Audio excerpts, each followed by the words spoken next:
Gaza में ceasefire होने के बाद भी हमास शांत नहीं है।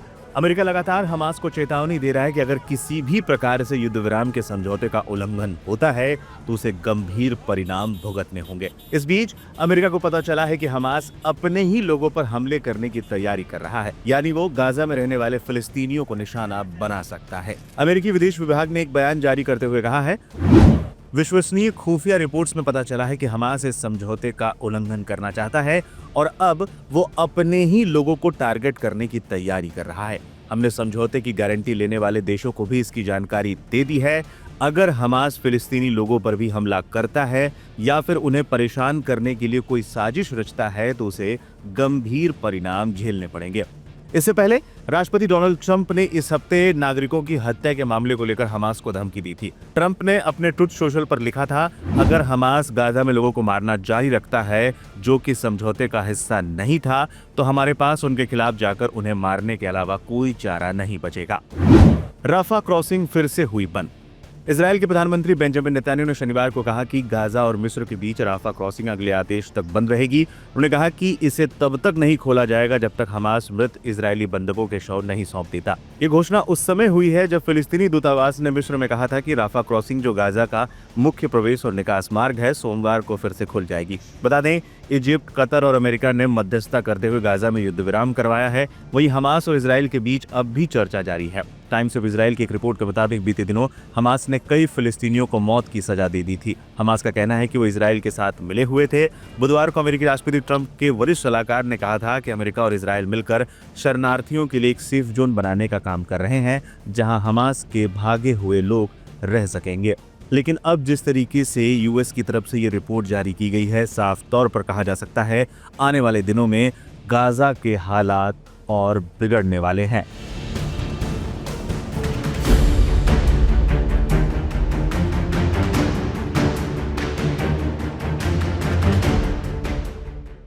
अमेरिकी राष्ट्रपति डोनाल्ड ट्रंप की गाजा पीस डील के बाद हमास और इजराइल के बीच शांति की शुरुआत हो चुकी है, लेकिन अभी भी मामला मृत बंधकों के अवशेषों पर फंसा हुआ है। इजराइल लगातार इस बात पर जोर दे रहा है कि जब तक सभी मृत बंधकों के अवशेष वापस नहीं आ जाते, तब तक शांति नहीं हो सकती। इसी उठापटक के बीच शनिवार को विश्व स्वास्थ्य संगठन और काहिरा स्थित फिलिस्तीन दूतावास ने घोषणा की कि मिस्र और गाजा सीमा के बीच स्थित राफा क्रॉसिंग को सोमवार से खोल दिया जाएगा। अब इस घोषणा पर इजराइल की तरफ से वीटो कर दिया गया है। नेतन्याहू ने कुछ घंटों बाद ही कहा कि अगली सूचना तक यह क्रॉसिंग बंद ही रहेगी। इजरायली पीएम के कार्यालय की तरफ से जारी बयान में कहा गया कि क्रॉसिंग खोलना या नहीं खोलना यह हमास के व्यवहार पर निर्भर करता है। हमास अगर मृत बंधकों को वापस करने और साइन की गई डील पर अपनी सहमति दिखाता है तो क्रॉसिंग खोल दी जाएगी। वही आपको बता दें कि राफा क्रॉसिंग मई 2024 से बंद है। इसके फिर से खुलने के बाद मिस्र में रहने वाले फिलिस्तीनी नागरिक वापस गाजा पट्टी में आ सकेंगे। इसके अलावा बहुत सारी मदद भी गाजा में पहुंच सकेगी। वहीं रॉयटर्स के मुताबिक 2024 में इजरायली सेना ने इस क्रॉसिंग पर गाजा की तरफ से कब्जा करके बंद कर दिया था। हालांकि 2025 की शुरुआत में जब कुछ शर्तों के साथ दोनों पक्षों में संघर्ष विराम हुआ तो उस वक्त इसे फिर से खोल दिया गया था। वहीं एपी की रिपोर्ट के मुताबिक फिलिस्तीनियों की सहायता करने के लिए उत्साहित दुनिया के कई देश और संगठन राफा क्रॉसिंग के खुलने का इंतजार कर रहे हैं। इस क्रॉसिंग पर युद्ध के पहले इजराइल का कब्जा नहीं था। ऐसे में यह गाजा पट्टी और हमास के लिए एक जीवन रेखा का काम करती थी। राफा क्रॉसिंग खुलने को लेकर उत्साहित संयुक्त राष्ट्र सहायता के प्रमुख टॉम फ्लेचर ने कहा कि वह राफा की तरफ ही जा रहे हैं। उन्हें उम्मीद है कि शांति समझौते के लागू होने के बाद गाजा पट्टी के लोगों की सहायता में भारी वृद्धि होगी और यह पूरा रास्ता मदद करने वालों के ट्रकों में भरा होगा। आपको बता दें कि राफा क्रॉसिंग इसलिए और भी ज्यादा महत्वपूर्ण हो जाती है क्योंकि गाजा से बाहर जाने या बाहर से आने के लिए 4 रास्ते हैं, लेकिन वे सभी रास्ते इजराइल की तरफ जाते हैं। केवल यही एक रास्ता है जो दूसरे पड़ोसी देश की तरफ जाता है। अभी तक आपको बता दें कि कितने बंधकों के शव वापस आए हैं इसराइल में। तो इजरायली सेना ने अभी एक बयान जारी करके कहा है कि गाजा में अभी तक कुल 9 बंधकों के अवशेष वापस आ चुके हैं। वहीं शुक्रवार को एक और बंधक का शव रेड क्रॉस को सौंपा गया है। फॉरेंसिक जांच के बाद अगर यह पुष्टि हो जाती है कि यह किसी बंधक का ही शव है तो फिर यह 10वां होगा। इजराइल में इस बात को लेकर रोष है कि हमास ने पिछले हफ्ते युद्ध विराम समझौते के अनुरूप सभी शव वापस नहीं किए। वहीं अमेरिका इस समझौते का उल्लंघन नहीं मानता है। वहीं आईडीएफ ने शुक्रवार को कहा कि हमास को समझौते का पालन करना चाहिए और सभी बंधकों को वापस करने के लिए आवश्यक कदम उठाने चाहिए।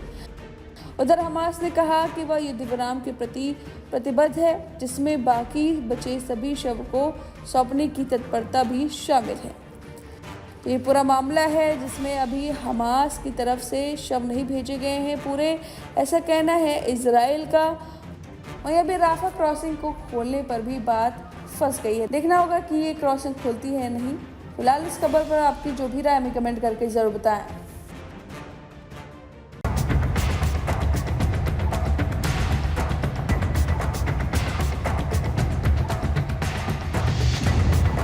अमेरिकी राष्ट्रपति डोनाल्ड ट्रंप द्वारा मध्यस्थता से हासिल किए गए इजराइल हमास युद्ध विराम समझौते पर एक नया साया मंडराने लगा है। जी हां, हमास ने स्पष्ट रूप से हथियार डालने और गजा पट्टी पर अपना नियंत्रण छोड़ने से इनकार कर दिया था, जिससे मिडिल ईस्ट में नई हिंसा की आशंका बढ़ गई है। और अब अमेरिकी राष्ट्रपति डोनाल्ड ट्रंप ने गुरुवार को सोशल मीडिया पर चेतावनी जारी करते हुए कहा कि अगर हमास गजा में हिंसा जारी रखता है तो हमारे पास अंदर जाकर उन्हें मारने के अलावा कोई दूसरा विकल्प नहीं बचेगा। ये बयान युद्ध विराम के मात्र 5 दिनों के बाद आया, जब हमास ने इजरायली सहयोगी गिरोहों पर हमले तेज कर दिए। समझौते के तहत हमास को गजा में अपनी सैन्य भूमिका समाप्त करनी थी, लेकिन संगठन ने इसे स्वीकार नहीं किया।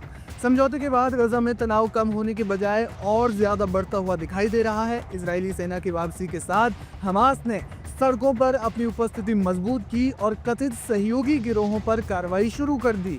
15 अक्टूबर को जारी एक वीडियो में हमास के लड़ाकों ने 8 इजरायली सहयोगियों को, कथित तौर पर जिन्हें इजरायली सहयोगी कहा जा रहा है, उन्हें सार्वजनिक रूप से गोली मार दी।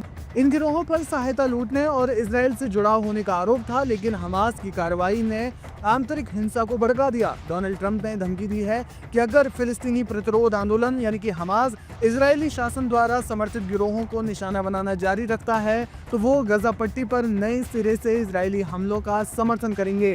ट्रंप ने अपने बयान में कहा, अगर हमास गजा में लोगों को मारना जारी रखता है जो किसी समझौते का हिस्सा नहीं था, तो हमारे पास अंदर जाकर उन्हें मारने के अलावा कोई दूसरा विकल्प नहीं बचेगा।